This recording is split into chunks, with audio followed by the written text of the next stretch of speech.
जय श्री कृष्णा दोस्तों, राधे राधे। आज की इस वीडियो में मैं आपके साथ शेयर करने वाली हूँ कि मथुरा की ट्रिप आप कैसे प्लान करें। मथुरा में आप कहाँ कहाँ घूमें, मथुरा के कौन से मंदिर हैं, दर्शनीय स्थल हैं जो आपको ज़रूर घूमने चाहिए। इसी के साथ कितने दिन आपको मथुरा का ट्रिप प्लान करना चाहिए, क्या यहाँ पे आपका खर्चा आने वाला है, होटल यहाँ किस रेंज में मिलने वाले हैं, आपको खाना किस तरह से यहाँ मिलने वाला है, क्या आपका यहाँ खाने की रेट्स रहने वाली हैं, होटल्स के क्या रेंट रहने वाले हैं। सारी चीज़ें दोस्तों मैं इस वीडियो में आपके साथ शेयर करने वाली हूँ। इसी के साथ मैं वीडियो के एंड में आपको बताऊँगी कि अगर आप मथुरा वृंदावन की ट्रिप प्लान कर रहे हैं तो आपको मथुरा में रुकना चाहिए या वृंदावन में नाइट स्टे करना चाहिए। तो ये सारी चीज़ें दोस्तों इस वीडियो में हम शेयर करने वाले हैं। वीडियो एंड तक देखिएगा। साथ में हम वीडियो के लास्ट में पर पर्सन बजट बताएंगे कि आप इस तरह से आपकी ट्रिप प्लान करते हैं तो एक पर्सन का कितना खर्चा आने वाला है। तो दोस्तों आप देख सकते हैं ये हम पहुंच चुके हैं मथुरा, और मथुरा में दोस्तों ये छावनी वाला एरिया है जो टैंक चौराहा कहलाता है। अगर मैं बात करूँ आपकी मथुरा आप पहुँचे कैसे इसके बारे में, तो दोस्तों आप मथुरा से बाई ट्रेन पहुँच सकते हैं। लगभग देश के सारे शहरों से मथुरा के लिए ट्रेन आती है, और अगर आप बाई रोड आना चाहते हैं तब भी देश के लगभग सारे बड़े शहरों से यहाँ डायरेक्ट कनेक्टिविटी है। इसके अलावा अगर आप बाई फ्लाइट आना चाहते हैं तो दोस्तों मथुरा का नियरेस्ट जो एयरपोर्ट है वो आगरा एयरपोर्ट है, और आगरा से मथुरा की दूरी है 60 किलोमीटर। तो 60 किलोमीटर की दूरी है, तो आप पहले आगरा आएँ और उसके बाद कैब या ऑटो लेकर आप सीधा मथुरा आ सकते हैं। कार पार्किंग की फैसिलिटी भी आपको यहाँ आराम से 150 से 200 के बीच में मिल जाती है। ये दोस्तों हम गए थे बस से, तो ये डोली प्याऊ करके एक वहाँ पे चौराया है जहाँ हमने बस से हम रुके थे, क्योंकि हमें सबसे पहले जाना था द्वारकाधीश टेम्पल। दोस्तों आप मथुरा की जो ट्रिप है उसको आप दो तरह से प्लान कर सकते हैं। मथुरा और वृंदावन के जो सारे मंदिर है वो सुबह 7 बजे से 12 बजे तक खुलते हैं, उसके बाद 12 बजे मंदिर बंद हो जाते हैं, और उसके बाद शाम को 4 बजे मंदिर खुलते हैं जो कि अगेन 8 बजे नाइट में बंद हो जाते हैं। तो ऐसे में दोस्तों आपको आपकी ट्रिप प्लान करनी है। अगर आप मॉर्निंग में पहुंच रहे हैं तो आप एक दिन में ही मथुरा की सारी टेम्पल्स विजिट कर सकते हैं। तो दोस्तों इस तरह से हम मॉर्निंग में पहुंचे थे, और हमने जो डोली प्याऊ इनका एक जो चौराया था वहाँ हमारी बस ने हमें छोड़ दिया था, और वहाँ से हमने ई रिक्शा करके यहाँ से 4 किलोमीटर के डिस्टेंस पे दोस्तों हमें विश्राम घाट जाना है, क्योंकि विश्राम घाट द्वारकाधीश मंदिर के पास ही है। तो इस तरह से हमें यहाँ से जाना था विश्राम घाट। तो हमने ये जो ई रिक्शा किया है ये 100 रुपीज़ में 2 पर्सनस के लिए किया है, क्योंकि यहाँ से लगभग 5 किलोमीटर के डिस्टेंस पे है। और इसी में दोस्तों मैं आपको बता दूँ मथुरा हो या वृंदावन हो, ये बिल्कुल मंदिर के पास कहीं भी आपको नहीं छोड़ेंगे। मंदिर से 100 से 200 मीटर की दूरी पर ही आपको जो ई रिक्शा, ऑटो या जो भी आप लोगे कैब लोगे वो आपको छोड़ेंगे, क्योंकि इनकी बहुत अंदर जो मंदिरों की सकड़ी गलियां हैं जिनमें फिर आपको खुद ही वॉक करके जाना पड़ेगा। अगर आप यहाँ से सीधा जन्मभूमि जाते हैं दोस्तों, मथुरा में अगर मैं आपको बात करूँ फेमस प्लेसेस की, तो मथुरा में हमें 4 से 5 फेमस जगह हैं जो कि विज़िट करनी होती हैं, और एक दिन में ही हम बहुत आराम से उनको विजिट कर सकते हैं। तो आपको पहले आप इस तरह से ट्रिप प्लान करें जैसे कि हमने किया, या तो आप ऐसे कर सकते हैं, या फिर आप यहाँ से जन्मभूमि भी सीधा जा सकते हैं। अगर आप ये देख सकते हैं दोस्तों, ये मथुरा कैंट रेलवे स्टेशन है, यहाँ से लगभग 3 किलोमीटर की दूरी पे है द्वारकाधीश मंदिर। अगर आप द्वारकाधीश मंदिर जाते हैं तो यहाँ से वॉकिंग डिस्टेंस पर मेजर 3 से 4 प्लेसेस मथुरा के आपके कवर हो जाएंगे। तो आप देख सकते हैं कि हमें यहाँ पर ई रिक्शा वाले ने छोड़ दिया था। अब हमें जाना है सबसे पहले विश्राम।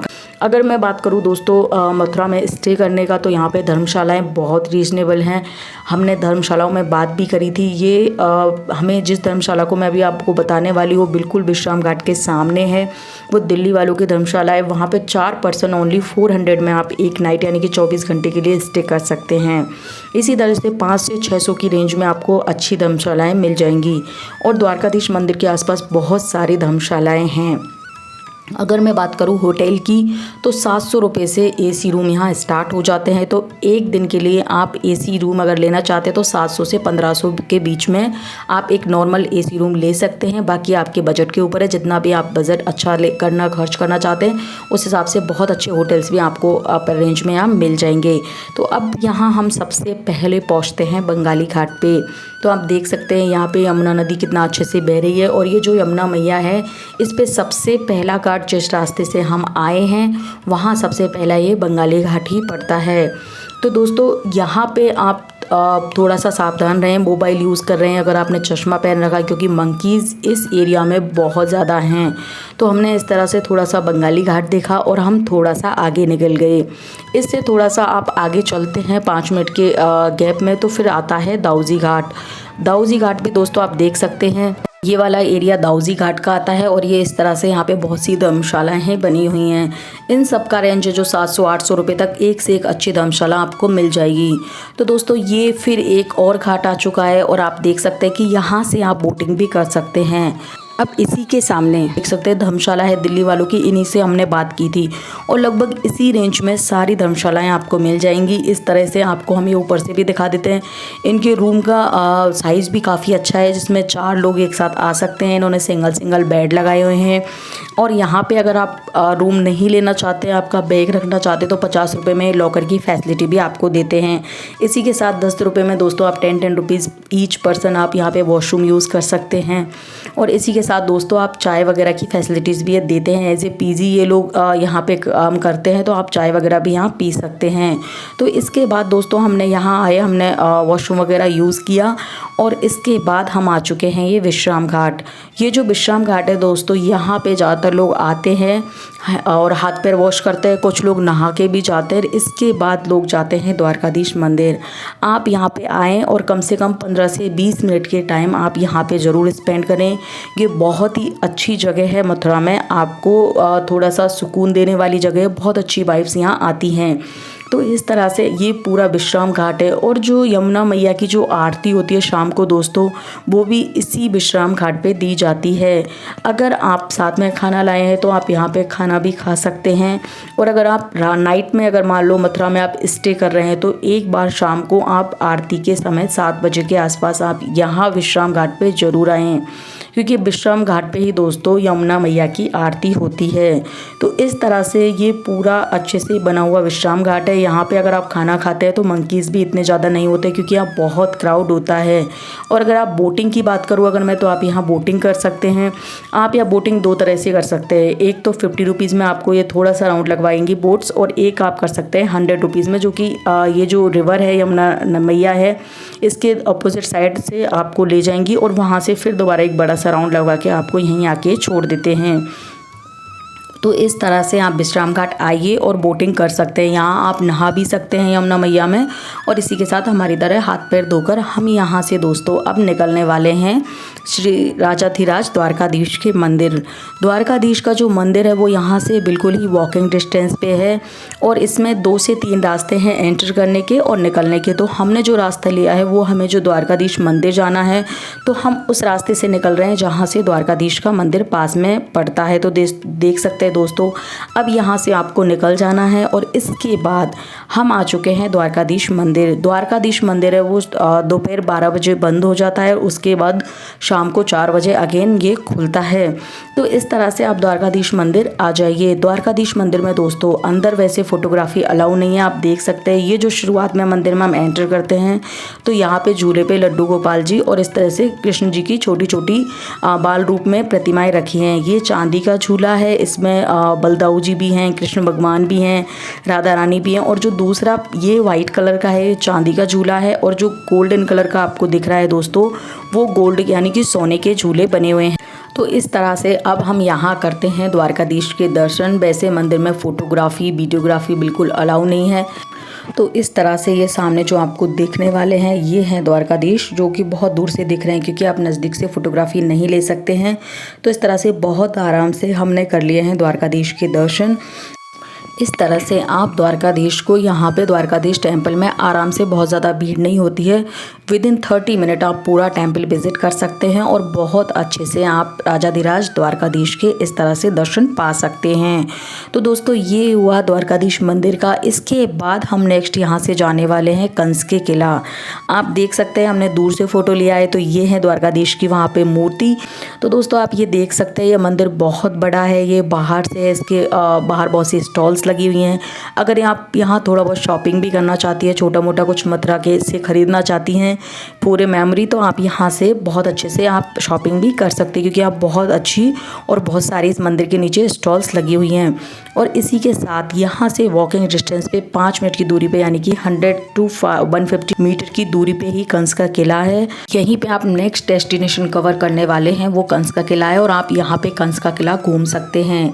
तो विश्राम घाट, द्वारकाधीश का मंदिर और कंस का किला, ये सारी चीज़ें दोस्तों 300 मीटर के दायरे में ही है, तो आपको इनके लिए अलग से नहीं आना है। आप ऐसे टाइम पे आएँ कि आप इन तीनों जगह चले जाएं। तो मेन चीज़ आपको मंदिर की टाइमिंग्स देखनी है कि मंदिर जब ओपन हो तब आप इस एरिया में आएँ, क्योंकि जो विश्राम घाट है और कंस का किला है वो उसका कोई शाम को 7 बजे तक वो बंद खुला ही रहता है, और जो विश्राम घाट है वो भी दोस्तों शाम तक ओपन ही रहता है। तो अब दोस्तों हम यहाँ से जो कंस का किला जा रहे हैं तो वो थोड़ा सा आउटेड एरिया में है, वहाँ पे मंकीज़ बहुत ज़्यादा हैं, तो आप आपकी सावधानी रखें सामान की। इसी के साथ अगर आपको यहाँ पे कुछ खाना है तो आपको यहाँ पे खाने के लिए बहुत से स्ट्रीट फूड भी मिल जाएंगे, शॉपिंग के लिए भी आपको बहुत से ऑप्शन मिलेंगे। मैं आपको बता दूँ कि जो कंस का किला है दोस्तों, अभी क्योंकि भगवान श्री कृष्ण, ऐसा कहा जाता है 5700 साल पहले यहाँ कंस का किला हुआ करता था। अभी भी यहाँ पे एक फोर्ट टाइप बना हुआ है, आप देख सकते हैं, और ये बिल्कुल यमुना नदी के किनारे पे बना हुआ है। तो इस तरह से आप देख सकते हैं यमुना मैया यहाँ से कितने अच्छे से आपको दिख रही है। तो ये वाली टूरिस्ट प्लेस भी आप यहाँ पे ज़रूर कवर करें, क्योंकि ऐसा कहा जाता है कि यहाँ पे ही कंस का बहुत विशाल महल था। उसके बाद दोस्तों आप ये कंस का किला बहुत अच्छे से कवर कर सकते हैं। यहाँ से आपको पूरा ओल्ड मथुरा का जो व्यू है वो भी आपको देखने को मिलेगा। और इसके बाद हम कंस के किले से यहाँ से निकल जाते हैं। इसके बाद दोस्तों आप बीच में ब्रेकफास्ट कर सकते हैं, लंच कर सकते हैं। आपको बहुत से होटल रेस्टोरेंट मिलेंगे, 150 पर प्लेट के आसपास आपको यहाँ होटल या रेस्टोरेंट में आपको थाली मिल जाएगी, और खाना इनका बिल्कुल वेजिटेरियन बहुत अच्छा खाना होता है। इसके बाद जो नेक्स्ट डेस्टिनेशन हम कवर करने वाले हैं वो है श्री कृष्ण जन्मभूमि। तो जो द्वारकाधीश का मंदिर है या कंस का किला है, वहाँ से लगभग 2 किलोमीटर की दूरी पे है श्री कृष्ण जन्मभूमि, और ये यहाँ से शुरू हो चुकी है श्री कृष्ण जन्मभूमि। आप 10-10 रुपये ई रिक्शा को दे के और यहाँ पे आ सकते हैं। हम लोगों ने 10 रुपये ई रिक्शा को पर पर्सन दिए थे, और अब हम आ चुके हैं श्री कृष्ण जन्मभूमि। मैं आपको बता दूं दोस्तों, श्री कृष्ण जन्मभूमि में आपकी स्पेशली चेकिंग होती है। आप किसी भी तरह की इलेक्ट्रिक डिवाइस अंदर नहीं ले जा सकते हैं। यहाँ पे भी बहुत से लॉकर्स बने हुए हैं, उन लॉकर्स में 20 रुपीज़ पर बैग आप अपना मोबाइल या कोई कीमती सामान या फिर आपका बड़ा बैग है, कुछ भी आप लॉकर में डिपॉजिट करवा सकते हैं। उसके बाद ही श्री कृष्ण जन्मभूमि में आपको एंटर किया जाएगा। और दोस्तों यही मथुरा की सबसे लास्ट डेस्टिनेशन है। इसके अलावा दोस्तों मथुरा में ऐसा कुछ घूमने का नहीं है, इसलिए एक दिन में बहुत आराम से आप मथुरा की ट्रिप प्लान कर सकते हैं। आपको दोस्तों अगर मैं बात करूँ बजट का, तो आपका आने जाने का किराया हटाने के बाद, यानी कि आपकी बस, ट्रेन या फ्लाइट से आप आए हैं उसको आप हटा दें, तो आप पूरा मथुरा घूमने में और होटल में रुकने का पूरा, अगर मैं आपको बात करूं चार्जेज की, तो 1500 रुपये तक आप आराम से पर पर्सन मथुरा एक दिन में विजिट करके जा सकते हैं।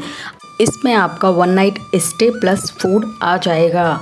अब दोस्तों हम बात करें अगर हमारी, तो हम लोगों ने मथुरा में होटल ना लेके सीधा वृंदावन में होटल लिया था।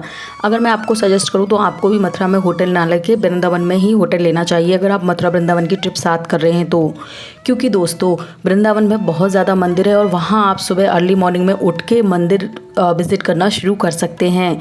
तो यहाँ से हम लोग कृष्ण जन्मभूमि से निकलने के बाद हम यहाँ से ले लेते हैं सिटी बस, जो कि एसी बस थी, जिसका पर पर्सन फेयर था 20 रुपीज़।